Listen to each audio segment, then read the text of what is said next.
بسم الله الرحمن الرحيم وإذا سمعوا ما أنزل إلى الرسول ترى أعينهم تفيض من الدمع مما عرفوا من الحق يقولون ربنا آمنا فاكتبنا مع الشاهدين وما لنا لا نؤمن بالله وما جاءنا من الحق ونطمع أن يدخلنا ربنا مع القوم الصالحين فأثابهم الله بما قالوا جنات تجري من تحتها الأنهار خالدين فيها وذلك جزاء المحسنين والذين كفروا وكذبوا بآياتنا أولئك أصحاب الجحيم يا أيها الذين آمنوا لا تحرموا طيبات ما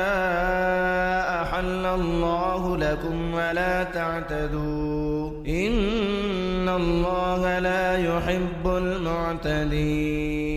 وكلوا مما رزقكم الله حلالا طيبا واتقوا الله الذي أنتم به مؤمنون لا يؤاخذكم الله باللغو في أيمانكم ولكن يؤاخذكم بما عقدتم الأيمان فكفارته إطعام 10 مساكين من أوسط ما تطعمون أهليكم أو كسوتهم أو تحرير رقبة فمن لم يجد فصيام 3 أيام ذلك كفارة أيمانكم إذا حلفتم واحفظوا أيمانكم كذلك يبين الله لكم آياته لعلكم تشكرون يا أيها الذين آمنوا إنما الخمر والميسر والأنصاب والأزلام رجس من عمل الشيطان فاجتنبوه لعلكم تفلحون إنما يريد الشيطان أن يوقع بينكم العداوة والبغضاء في الخمر والميسر ويصدكم عن ذكر الله وعن الصلاة فهل أنتم منتهون وأطيعوا الله وأطيعوا الرسول واحذروا فإن توليتم فاعلموا أنما على رسولنا البلاغ المبين ليس على الذين آمنوا وعملوا الصالحات جناح فيما طعموا إذا ما اتقوا وآمنوا وعملوا الصالحات ثم اتقوا وأحسنوا والله يحب المحسنين يا أيها الذين آمنوا ليبلونكم الله بشيء من الصيد تناله أيديكم ورماحكم ليعلم الله من يخافه بالغيب فمن اعتدى بعد ذلك فله عذاب أليم يا أيها الذين آمنوا لا تقتلوا الصيد وأنتم حرم ومن قتله منكم متعمدا فجزاء مثل ما قتل قاتل من النعم يحكم به ذوى عدل منكم هديا بالغ الكعبة أو كفارة طعام مساكين أو عدل ذلك صياما ليذوق وبال أمره عفى الله عما سلف ومن عاد فينتقم الله منه والله عزيز انتقام. أحل لكم صيد البحر وطعامه متاعا لكم وللسيارة وحرم عليكم صيد البر ما دمتم حرما واتقوا الله الذي إليه تحشرون. جعل الله الكعبة البيت الحرام قياما للناس والشهر الحرام والهدي والقلائد ذلك لتعلموا أن الله يعلم ما في السماوات وما في الأرض وأن الله بكل شيء عليم. اعلموا أن الله شديد العقاب وأن الله غفور رحيم. ما على الرسول إلا البلاغ والله يعلم ما تبدون وما تكتمون. قل لا يستوي الخبيث والطيب ولو أعجبك كثرة الخبيث فاتقوا الله يا أولي الألباب لعلكم تفلحون. يا أيها الذين آمنوا لا تسألوا عن أشياء إن تبد لكم تسؤكم وإن تسألوا عنها حين ينزل القرآن تبد لكم عفى الله عنها والله غفور حليم. قد سألها قوم من قبلكم ثم أصبحوا بها كافرين. ما جعل الله من محيرة ولا سائبة ولا وصيلة ولا حام ولكن الذين كفروا يفترون على الله الكذب وأكثرهم لا يعقلون. وإذا قيل لهم تعالوا إلى ما أنزل الله وإلى الرسول قالوا حسبنا ما وجدنا عليه آباءنا أولو كان آباؤهم لا يعلمون شيئا ولا يهتدون. يا أيها الذين آمنوا عليكم أنفسكم لا يضركم من ضل إذا اهتديتم إلى الله مرجعكم جميعا فينبئكم بما كنتم تعملون. يا أيها الذين آمنوا شهادة بينكم إذا حضر أحدكم الموت حين الوصية اثنان ذوى عدل منكم أو آخران من غيركم إن أنتم ضربتم في الأرض فأصابتكم مصيبة الموت تحبسونهما من بعد الصلاة فيقسمان بالله إن ارتبتم لا نشتري به ثمنا ولو كان ذا قربى ولا نكتم شهادة الله إنا إذا لمن الآثمين. فإن عثر على أنهما استحقا إثما فآخران يقومان مقامهما من الذين استحق عليهم الأوليان فيقسمان بالله لشهادتنا أحق أحق من شهادتهما وما اعتدينا إنا إذا لمن الظالمين ذلك أدنى أن يأتوا بالشهادة على وجهها أو يخافوا أن ترد أيمان بعد أيمانهم واتقوا الله واسمعوا والله لا يهدي القوم الفاسقين يوم يجمع الله الرسل فيقول ماذا أجبتم قالوا لا علم لنا إنك أنت علام الغيوب إذ قال الله يا عيسى ابن مريم اذكر نعمتي عليك وعلى والدتك إذ أيدتك بروح القدس تكلم الناس في المهد وكهلا وإذ علمتك الكتاب والحكمة والتوراة والإنجيل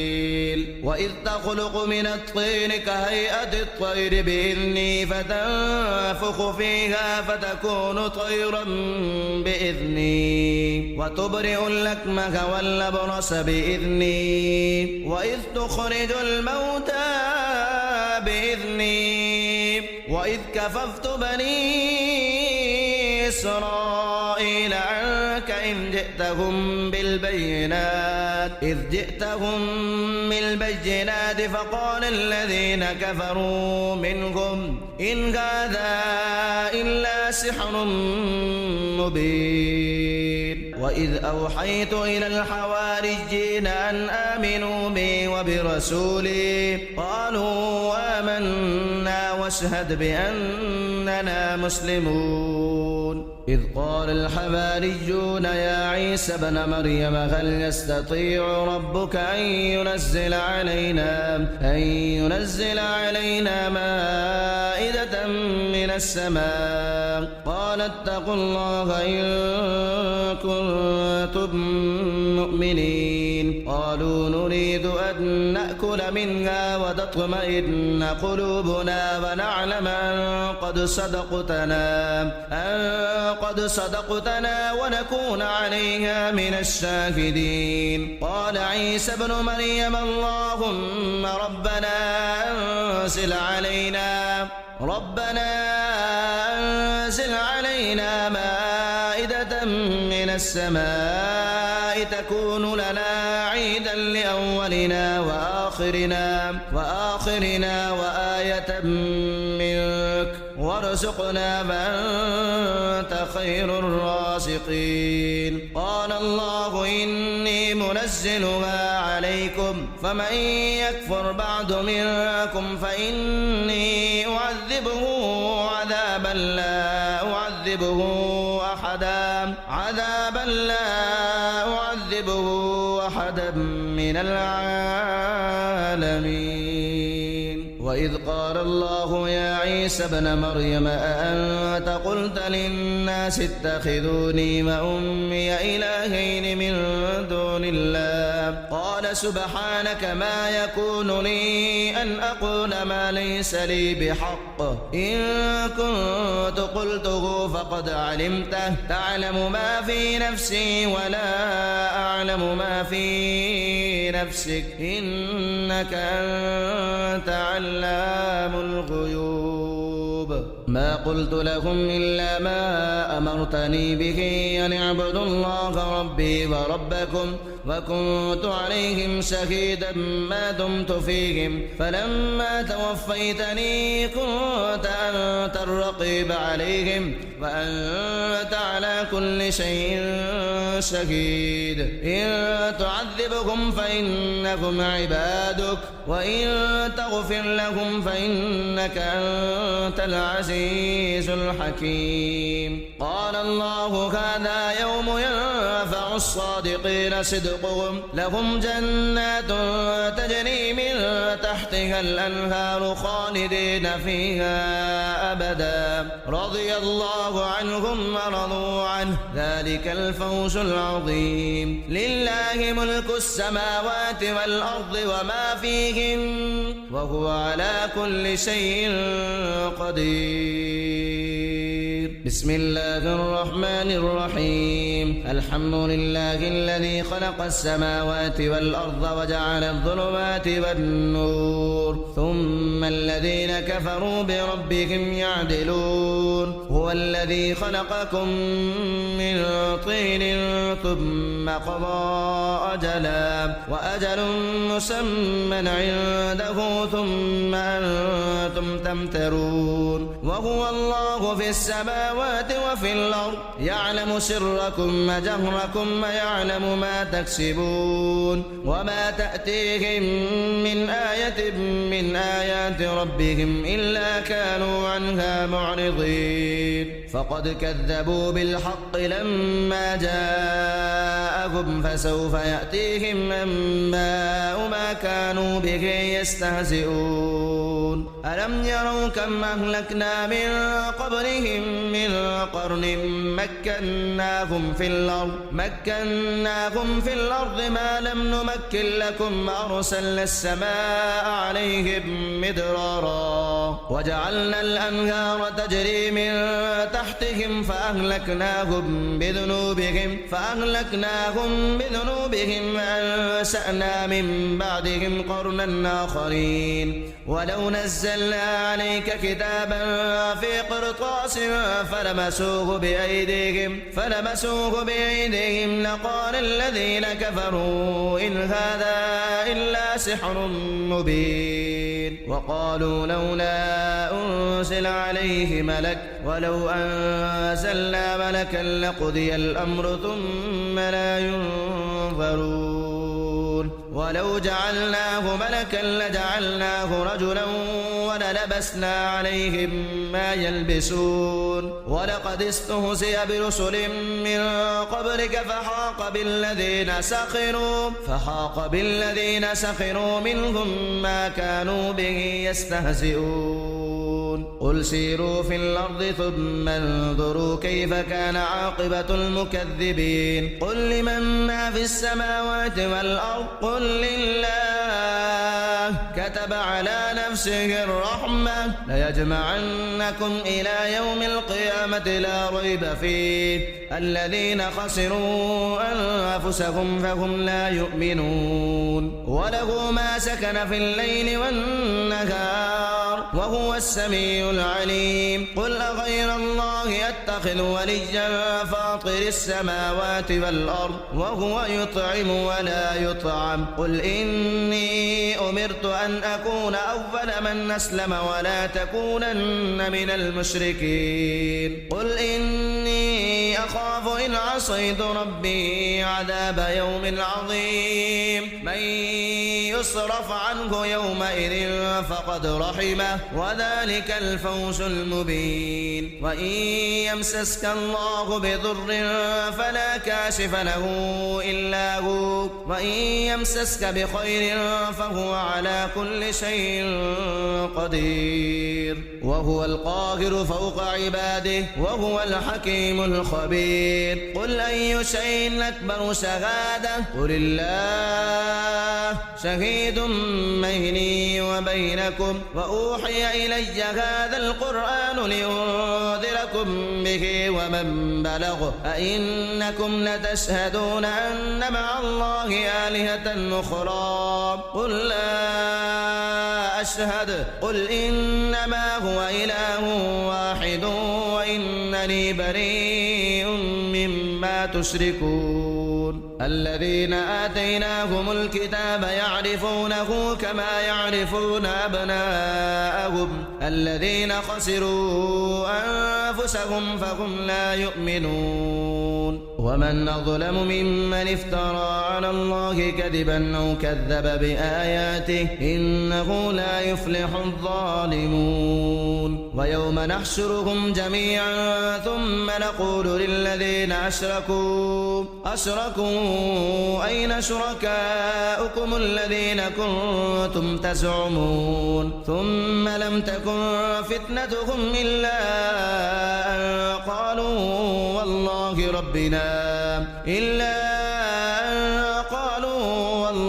ربنا ما كنا مشركين انظر كيف كذبوا على أنفسهم وضل عنهم ما كانوا يفترون ومنهم من يستمع إليك وجعلنا على قلوبهم أكنة أن يفقهوه وفي آذانهم وقرا وإن يروا كل آية لا يؤمنوا بها حتى إذا جاءوك يجادلونك يقول الذين كفروا إن هذا إلا أساطير الأولين وهم ينهون عنه وينأون عنه وإن يهلكون إلا أنفسهم وما يشعرون ولو ترى إذ وقفوا على النار فقالوا يا ليتنا نرد ولا نكذب بآيات ربنا ونكون من المؤمنين بل بدا لهم ما كانوا يخفون من قبل ولو ردوا لعادوا لما نهوا عنه وإنهم لكاذبون وقالوا إن هي إلا حياتنا الدنيا وما نحن بمبعوثين ولو ترى إذ وقفوا على ربهم قال أليس هذا بالحق قالوا بلى وربنا قال فذوقوا العذاب بما كنتم تكفرون قد خسر الذين كذبوا بلقاء الله حتى إذا جاءتهم الساعة بغتة قالوا يا حسرتنا على ما فرطنا فيها وهم يحملون أوزارهم على ظهورهم ألا ساء ما يزرون وما الحياة الدنيا إلا لعب ولهو وللدار الآخرة خير للذين يتقون أفلا تعقلون قد نعلم إنه ليحزنك الذي يقولون فإنهم لا يكذبونك ولكن الظالمين بآيات الله يجحدون ولقد كذبت رسل من قبلك فصبروا على ما كذبوا وأوذوا حتى أتاهم نصرنا ولا مبدل لكلمات الله ولقد جاءك من نبأ المرسلين وإن كان كبر عليك إعراضهم فإن استطعت أن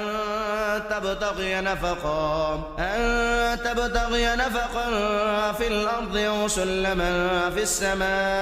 أو سلما في السماء فتأتيهم بآية ولو شاء الله لجمعهم على الهدى فلا تكونن من الجاهلين إنما يستجيب الذين يسمعون والموتى يبعثهم الله ثم إليه يرجعون وقالوا لولا نزل عليه آية من ربه قل إن الله قادر على أن ينزل آية ولكن أكثرهم لا يعلمون وما من دابة في الأرض ولا طائر يطير بجناحيه إلا أمثالكم ما فرطنا في الكتاب من شيء ثم إلى ربهم يحشرون والذين كذبوا بآياتنا صم وبكم في الظلمات من يشاء الله يضلله ومن يشاء يجعله على صراط مستقيم قل أرأيتكم إن أتاكم عذاب الله أو أتتكم الساعة أغير الله تدعون إن كنتم صادقين بل إياه تدعون فيكشف ما تدعون إليه إن شاء فتنسون ما تشركون ولقد أرسلنا إلى أمم من قبلك فأخذناهم بالبأساء والضراء لعلهم يتضرعون فلولا إذ جاءهم بأسنا تضرعوا ولكن قست قلوبهم وزين لهم الشيطان ما كانوا يعملون فلما نسوا ما ذكروا به فتحنا عليهم أبواب كل شيء حتى إذا فرحوا بما أوتوا أخذناهم بغتة فإذا هم مبلسون فقطع دابر القوم الذين ظلموا والحمد لله رب العالمين قل أرأيتم إن أخذ الله سمعكم وأبصاركم وختم على قلوبكم من إله غير الله يأتيكم به انظر كيف نصرف الآيات ثم هم يصدفون قل أرأيتكم إن أتاكم عذاب الله بغتة أو جهرة هل يهلك إلا القوم الظالمون وما نرسل المرسلين إلا مبشرين ومنذرين فمن آمن وأصلح فلا خوف عليهم ولا هم يحزنون والذين كذبوا بآياتنا يمسهم العذاب بما كانوا يفسقون قل لا أقول لكم عندي خزائن الله ولا أعلم الغيب ولا أقول لكم إني ملك إن أتبع إلا ما يوحى إلي قل هل يستوي الأعمى والبصير أفلا تتفكرون وأنذر به الذين يخافون أن يحشروا إلى ربهم ليس لهم من دونه ولي ولا شفيع لعلهم يتقون ولا تطرد الذين يدعون ربهم بالغداة والعشي يريدون وجهه ما عليك من حسابهم من شيء وما من حسابك عليهم من شيء فتطردهم فتكون من الظالمين وكذلك فتنا بعضهم ببعض ليقولوا أهؤلاء من الله عليهم من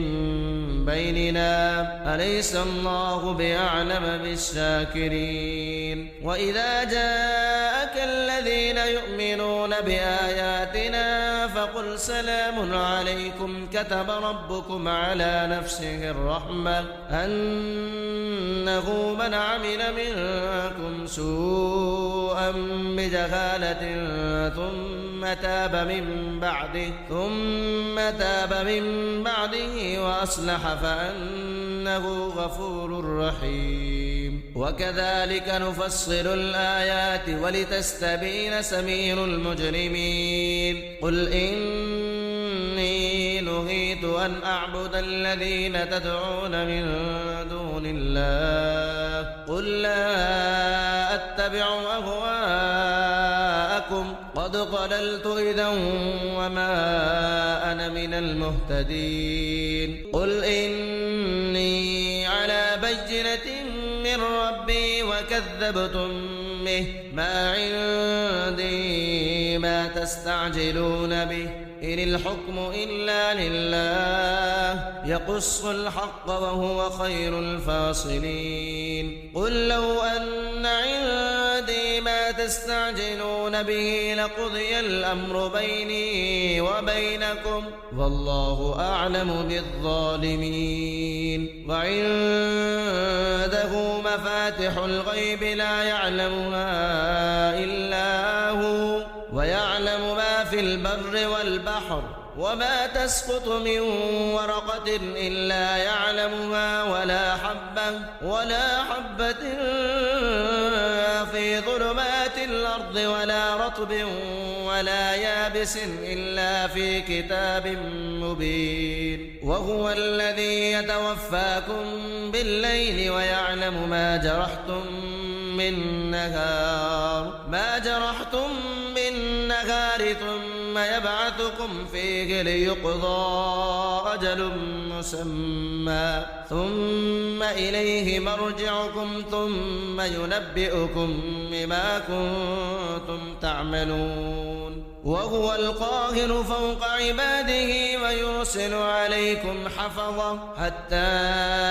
إذا جاء أحدكم الموت توفته رسلنا وهم لا يفرطون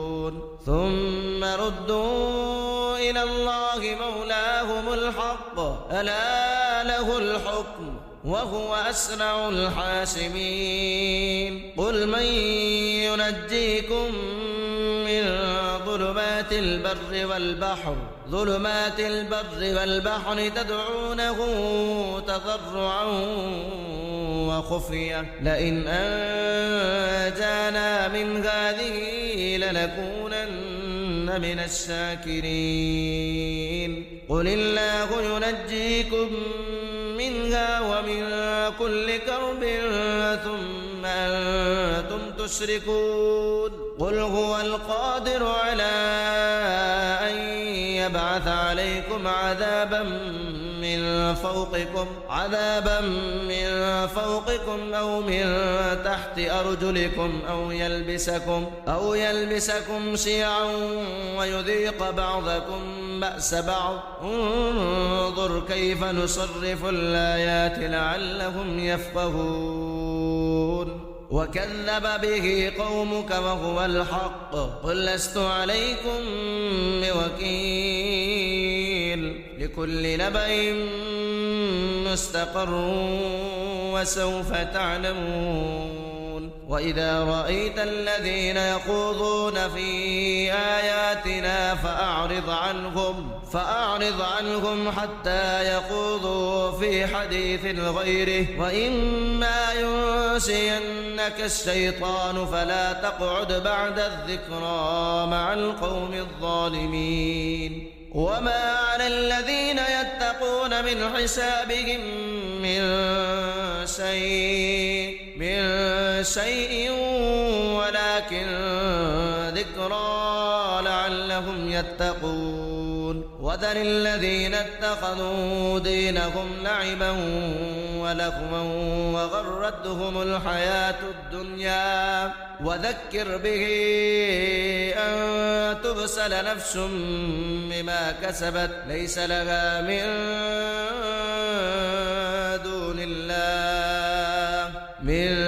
دون الله ولي ولا شفيع وإن تعدل كل عدل لا يؤخذ منها أولئك الذين أبسلوا بما كسبوا لهم شراب من حميم وعذاب أليم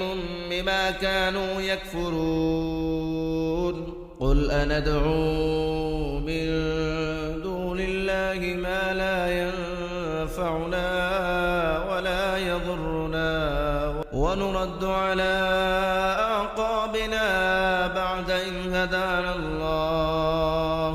هدانا الله كالذي استهوته الشياطين في الأرض حيران له أصحاب يدعونه إلى الهدى ائتنا قل إن هدى الله هو الهدى وأمرنا لنسلم لرب العالمين وأن أقيموا الصلاة واتقوه وهو الذي إليه تحشرون وهو الذي خلق السماوات والأرض بالحق ويوم يقول كن فيكون قوله الحق وله الملك يوم ينفخ في الصور عالم الغيب والشهادة وهو الحكيم الخبير وإذ قال إبراهيم لأبيه آزر أتتخذ أصناما آلهة إني أراك وقومك في ضلال مبين وكذلك نري إبراهيم ملكوت السماوات والأرض وليكون من الموقنين فلما جن عليه الليل رأى كوكبا قال هذا ربي فلما أفل قال لا أحب الآفلين فلما رأى القمر بازغا قال هذا ربي فلما أفل قال لئن لم يهدني ربي لأكونن من القوم الضالين فلما رأى الشمس بازغة قال هذا ربي هذا أكبر فلما أفلت قال يا قوم إني بريء مما تشركون إني وجهت وجهي للذي فطر السماوات والأرض حنيفا وما أنا من المشركين وحاجه قومه قال أتحاجوني في الله وقد هدان ولا أخاف ما تشركون به إلا أن يشاء ربي شيئا وسع ربي كل شيء علما أفلا تتذكرون وكيف أخاف ما أشركتم ولا تخافون أنكم أشركتم بالله ما لم ينزل به عليكم سلطانا فأي الفريقين أحق بالأمن إن كنتم تعلمون الذين آمنوا ولم يلبسوا إيمانهم بظلم أولئك لهم الأمن وهم مهتدون وتلك حجتنا آتيناها إبراهيم على قومه نرفع درجات من نشاء إن ربك حكيم عليم ووهبنا له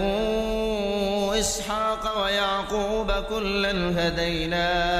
ونوحا هدينا من قبل ومن ذريته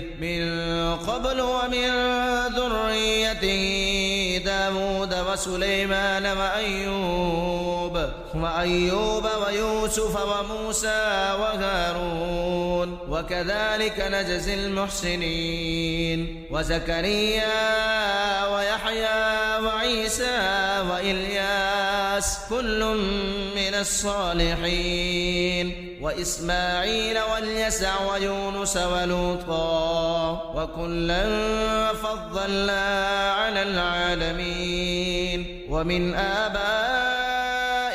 وذرياتهم وإخوانهم واجتبيناهم وهديناهم إلى صراط مستقيم ذلك هدى الله يهدي به من يشاء من عباده ولو أشركوا لحبط عنهم ما كانوا يعملون أولئك الذين آتيناهم الكتاب والحكم والنبوة فإن يكفر بها هؤلاء فقد وكلنا بها قوما ليسوا بها بكافرين أولئك الذين هدى الله فبهداه مقتده قل لا أسألكم عليه أجرا إن هو إلا ذكرى للعالمين وما وما قدروا الله حق قدره إذ قالوا ما أنزل الله على بشر من شيء قل من أنزل الكتاب الذي جاء به موسى نورا وهدى للناس تجعلونه قراطيس تبدونها وتخفون كثيرا وعلمتم ما لم تعلموا أنتم ولا آباؤكم قل الله ثم ذرهم في خوضهم يلعبون وهذا كتاب أنزلناه مبارك مصدق الذي بين يديه ولتنذر أم القرى ومن حولها والذين يؤمنون بالآخرة يؤمنون به وهم على صلاتهم يحافظون ومن أظلم ممن افترى على الله كذبا أو قال أوحي إلي ولم يوحى إليه شيء ومن قال سأنزل مثل ما أنزل الله ولو ترى إذ الظالمون في غمرات الموت والملائكة باسطوا أيديهم أخرجوا أنفسكم اليوم تجزون عذاب الهون بما كنتم تقولون على الله غير الحق وكنتم عن آياته تستكبرون ولقد جئتمونا فرادا كما خلقناكم أول مرة وتركتم ما خولناكم وراء ظهوركم وما نرى معكم شفعاءكم الذين زعمتم أنهم فيكم شركاء لقد تقطع بينكم وضل عنكم ما كنتم تزعمون إن الله فالق الحب والنوى يخرج الحي من الميت ومخرج الميت من الحي ذلكم الله فأنى تؤفكون فالق الإصباح وجعل الليل سكنا والشمس والقمر حسبانا ذلك تقدير العزيز العليم وهو الذي جعل لكم النجوم لتهتدوا بها في ظلمات البر والبحر قد فصلنا الآيات لقوم يعلمون وهو الذي أنشأكم من نفس واحدة فمستقر ومستودع قد فصلنا الآيات لقوم يفقهون وهو الذي أنزل من السماء ماء فأخرجنا به نبات كل شيء فأخرجنا منه خضرا نخرج منه حبا متراكبا ومن النخل من طلعها قنوان دانية وجنات من أعناب والزيتون والرمان مشتبها وغير متشابه انظروا إلى ثمره إذا